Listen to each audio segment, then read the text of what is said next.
Aviação Agro no ar.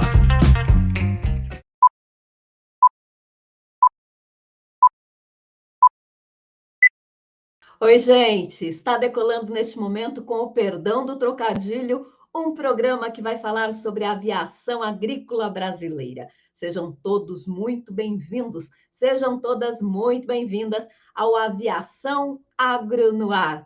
Eu sou Valdirene Alves, jornalista, e neste momento eu tenho a honra de pilotar esta aeronave. E vocês que nos acompanham por vídeo ou por áudio, neste universo online, estão convidados a voar com a gente, a ampliar os seus horizontes.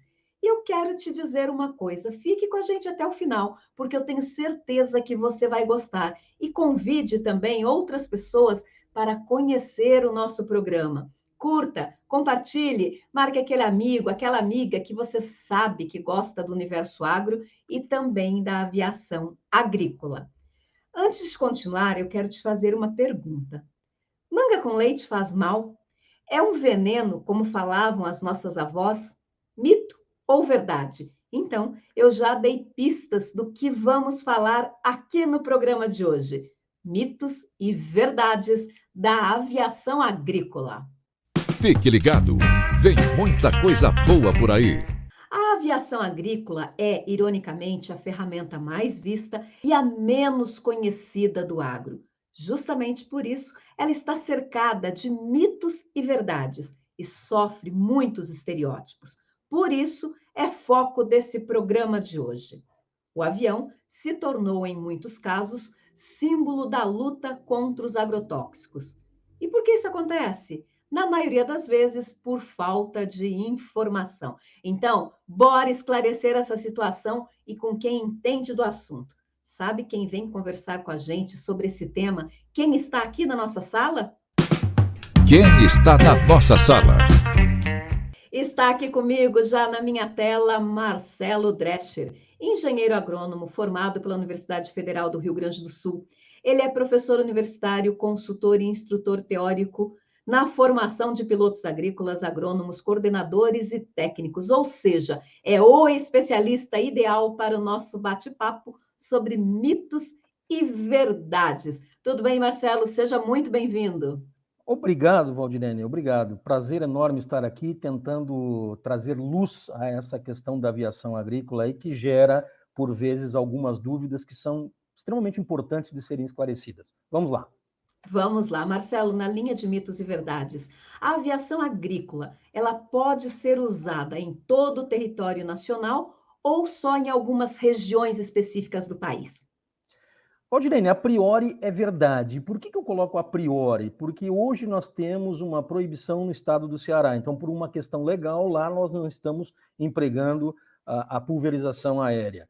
Mas, de maneira geral, fazendo os ajustes necessários a cada região que dizem respeito à temperatura, umidade relativa, questões meteorológicas e climáticas e ao tipo de operação que lá se procede, pode ser realizado no Brasil inteiro. Agora, é importante dizer que nós temos uma regulamentação única, que é válida para todo o território nacional e todos os operadores do meio cumprem. Essa legislação é dividida, né, por autoridades, digamos, no país. A maior autoridade, ou a autoridade mais vinculada, aparentemente, o Ministério da Agricultura, Pecuária e Abastecimento, que regulamenta a atividade de aviação agrícola, a ANAC, que regulamenta a parte aérea, mais a Anvisa e o IBAMA, respectivamente, saúde e meio ambiente. E nós podemos citar ainda os CREAs, que regulamentam os profissionais que atuam no setor. Outra coisa que se comenta muito, qualquer piloto apto a voar, ele pode trabalhar na área ou ele precisa de alguns cursos técnicos específicos, precisa de uma formação diferenciada? Não, não é qualquer piloto, né? Obviamente, você sendo piloto já deu o primeiro e o grande passo, né, para operar o equipamento, mas você necessariamente tem que fazer um treinamento específico, que é a formação chamado CAVAG, que é o curso que forma pilotos agrícolas. Esse curso é ministrado por algumas escolas no país. Ele é até de curta duração, porque o profissional não chega lá para aprender a pilotar, ele chega para aprender as técnicas que vão tornar ele um pulverizador. Eu sempre digo aos meus alunos que se vocês estão aqui é porque vocês são bons no que fazem. Agora, a partir de agora, vocês vão aprender a pulverizar, a atender um outro tipo de cliente, que não veio para fazer táxi aéreo ou turismo. Você vai pulverizar as áreas com técnica, com segurança e com comprometimento profissional. Precisa, sim, de um treinamento específico, então é verdade. Perfeito. Ainda na linha aqui dos mitos e verdades. Muita gente fala que a pulverização aérea é uma ferramenta só para grandes produtores. É isso mesmo? Só para grandes produtores? Não, não. O que determina se a aviação agrícola pode e deve ser empregada não é o poder econômico do contratante, pois, como já foi falado inúmeras vezes, em inúmeras ocasiões, né, ou até eu falei aqui que existem fatores que contribuem ao uso ou não da atividade. O que determina o emprego do avião é a necessidade de uso de uma ferramenta que é rápida, é eficaz, né, e não traz danos às culturas. Vou usar um exemplo claro: banana em Santa Catarina e São Paulo. Propriedades de 1, 2, 3 hectares. Eles empregam aeronaves. Por quê? Porque se o produtor, mesmo com 2 ou 3 hectares, que já é um grande produtor de banana, tivesse que fazer a pulverização terrestre, ele teria que deixar ruas na sua propriedade, diminuindo a área produtiva. E, além disso, no momento de fazer o controle, ele estaria dentro da pulverização.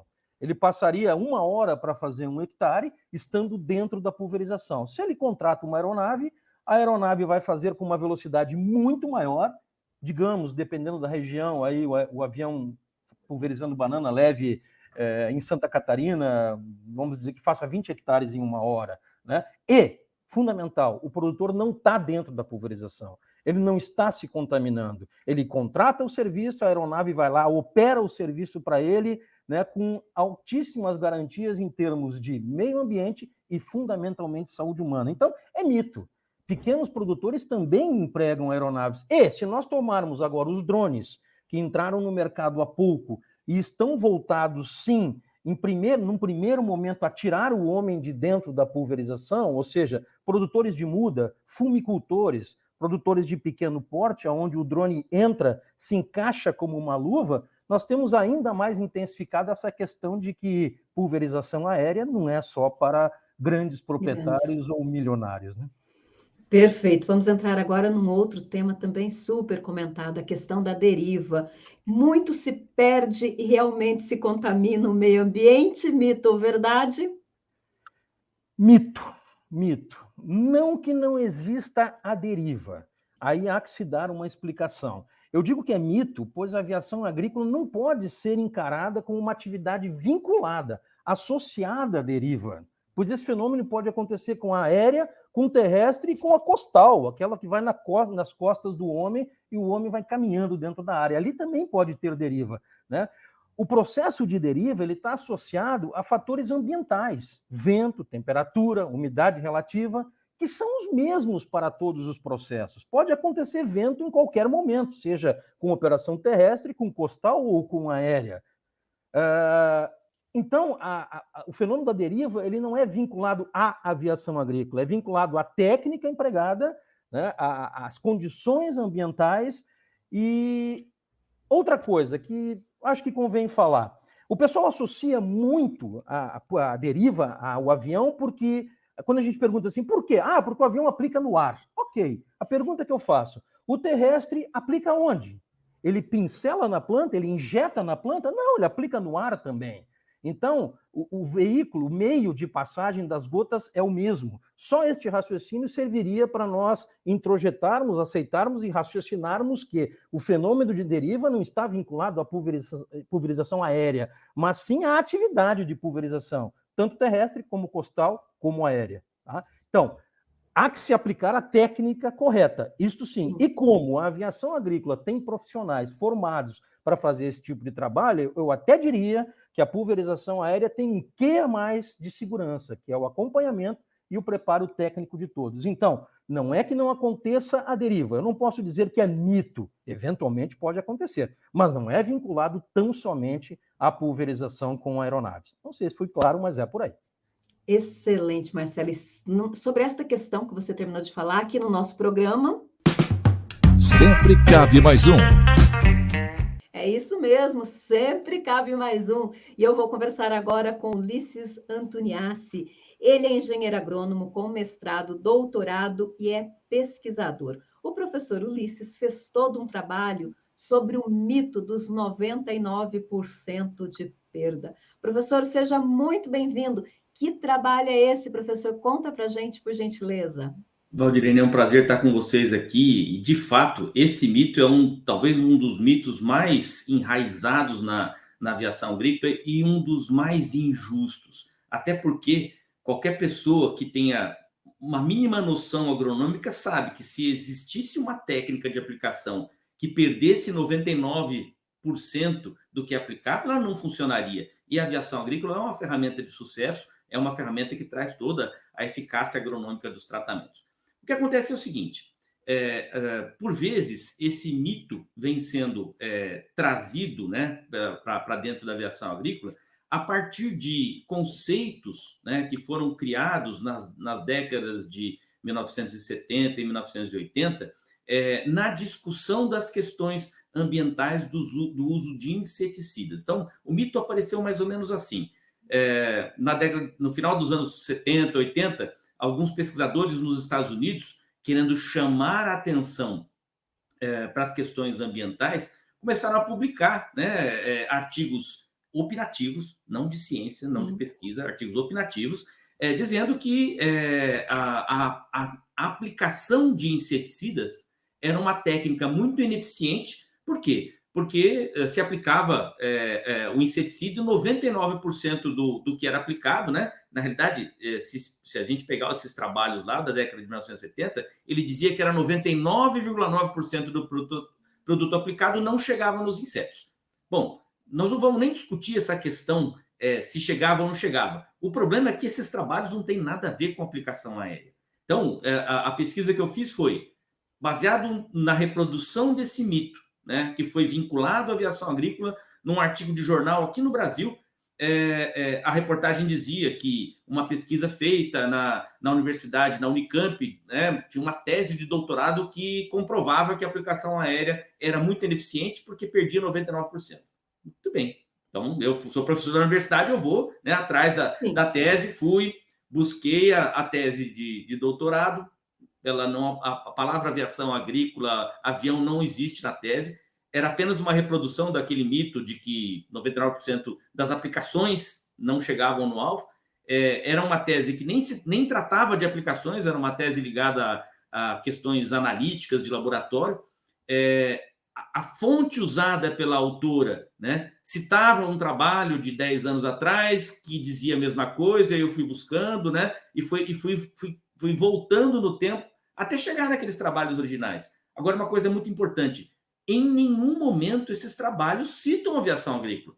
Então, é um uso inadequado, é um mito, né, tentando colar uma ineficiência que não existe na aviação agrícola, né, dessa questão da perda de 99%, e criando um sensacionalismo para mostrar que a aplicação aérea seria ineficaz. Mas é preciso dizer que isso é mito, que isso não existe e que nunca ninguém fez um trabalho comprovando que a aplicação aérea é ineficaz ao ponto de perder 99%.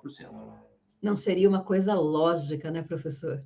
Em hipótese alguma. E uma coisa muito importante, esses trabalhos foram feitos na década de 1970 e 1980 com um objetivo específico de chamar a atenção para as questões ambientais, mas eles não eram calcados em ciência, eram apenas opiniões de pesquisadores da época, né? Isso nunca se comprovou, né? Essa teoria de que perdia 99% das aplicações, veja, de inseticidas, e não tinha nada a ver com a aplicação aérea, mas isso nunca se comprovou na prática. Eram apenas opiniões que já se perderam no tempo, mas que de vez em quando são recicladas, reposicionadas, como se faz com fake news hoje em dia, por exemplo, né? Para colar uma ideia falsa, né? Em um segmento importante do agronegócio como a aviação agrícola. Então, sem dúvida, é um mito. Excelente, professor. Muito obrigada por sua participação no nosso programa. Com certeza vamos voltar a conversar mais sobre este e outros temas na sequência, professor. Obrigado.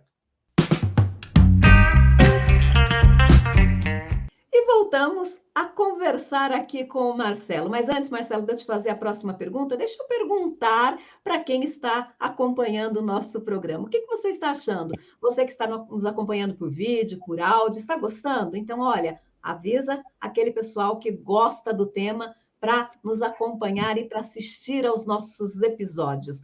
Marcelo, vamos voltar aqui falando dos nossos mitos e verdades. A pulverização agrícola é uma atividade proporcionalmente mais cara que as demais, levando em conta todo o contexto que ela envolve. Você já mais ou menos falou sobre isso. Tem esta relação? Olha, de maneira geral, não é mais cara. Não é mais cara ao momento que você analisa a operação como um todo, né? Ela é uma atividade que apresenta um alto rendimento operacional, ao passo que um terrestre, por exemplo, poderia operar em uma determinada área regular a 25, 30 hectares por hora. O avião, tranquilamente, numa mesma área como essa, um avião de médio porte, faria 70, 80, 100, 150. Eu sei que eu falei 70 e 150, mas depende muito da aeronave, depende muito do comprimento da área. Mas o rendimento sempre é, no mínimo, 3:1. Tá? Então, nisso você já dilui o custo. Outra questão bastante importante que entra no cálculo do custo é a velocidade com que você inicia o combate, ou seja, o timing contra o efeito nocivo na lavoura. Se você faz a área antes, termina antes, provavelmente, né, é de se supor que a moléstia, o agente nocivo esteja sendo combatido antes, ou seja, o prejuízo diminui. Associa ainda a isso o fato de não haver trânsito da aeronave na área, ou seja, não haver esmagamento e perda da cultura. Nós temos aí no mínimo 3 fatores que, se considerados no cálculo, eu tenho certeza que lá no final vão dizer é mais barato hoje usar avião do que um equipamento terrestre. E um avião agrícola, ele serve só para pulverização de agrotóxicos ou não? Não. A legislação já prevê, por exemplo, o combate a fogo, né, a incêndios em campos e florestas, e isso hoje está sendo bastante divulgado, e nós temos a aviação agrícola como um tremenda parceiro no combate aos incêndios em determinadas regiões do Brasil. Outro aspecto previsto em legislação, mas não realizado dentro do Brasil, seria a chamada aviação sanitária, que é o combate a mosquitos vetores de doença, por exemplo, dengue, mas hoje não é usado em função de uma série de conflitos que existem aí, de opiniões, de é bom, não é bom, e aliás, isso dá papo para um outro programa. Exatamente, nós temos ainda, que me ocorre agora, a levinagem, que não é falado, né? O avião também está em lei, né, autorizada uma operação aeroagrícola para lançamento de alevinos, por exemplo, em corpos fluidos de água. Então, nós temos aí, no mínimo, 3 opções, além da pulverização de líquido. Nós temos também, que faz parte do pacote de serviços ao produtor rural, o lançamento de sólidos, né, que seria a fertilização, que normalmente o pessoal não lembra. A gente fala, pulverização, líquido. Não, mas também tem sólidos, que seriam os fertilizantes. Tá? Ajusta-se a aeronave, ajusta-se o equipamento e se faz uma operação nos trinques. Excelente. Para a gente, nós estamos aqui chegando ao final do nosso programa, quase. Vamos num bate-bola rápido aqui. Eu vou te fazer algumas perguntas e você me responde com sim ou não e, quando muito, com uma frase, tá? Vamos lá. A aviação agrícola é uma atividade necessária? Sim. Ela pode ser praticada em qualquer situação, em qualquer ambiente? Eu diria que não, porque em determinados momentos o ambiente pode atingir parâmetros que não são favoráveis à operação. Mas, se favoráveis às terrestres, também são as aéreas. As aeronaves e equipamentos são produzidos especificamente para este fim? Em se tratando de aviões, sim. Hoje, helicóptero, nós temos modelos que não são específicos para a aviação agrícola, mas, por lei, podem ser usados em aviação agrícola. Você diria que a atividade aeroagrícola é benéfica para a sociedade? Sem dúvida alguma, extremamente benéfico, extremamente necessário. E o drone vai substituir o avião? Substituir não, ele vai complementar o trabalho do avião. À medida que ele for crescendo de tamanho e de capacidade, ele vai fazer aquelas áreas a priori que é mais difícil para o avião ou que o avião, por força de lei, hoje não pode executar. Marcelo, nosso tempo passou voando. Olha só, já estamos aqui no fim do programa. Quero te agradecer muito por sua participação aqui com a gente. Maravilha, é um prazer enorme. Em precisando, estou sempre à disposição. Valeu, pessoal, valeu a todos. Vamos lá, é isso que nós temos que fazer. Nós temos que esclarecer as dúvidas para tomarmos decisão pelo nosso próprio raciocínio. Ouçam muito, ouçam pessoas que têm conhecimento, assistam a programas como esse que levam uma informação clara, né, uma informação honesta e bola para frente que todo mundo precisa trabalhar e produzir nesse país. Um grande abraço a todos.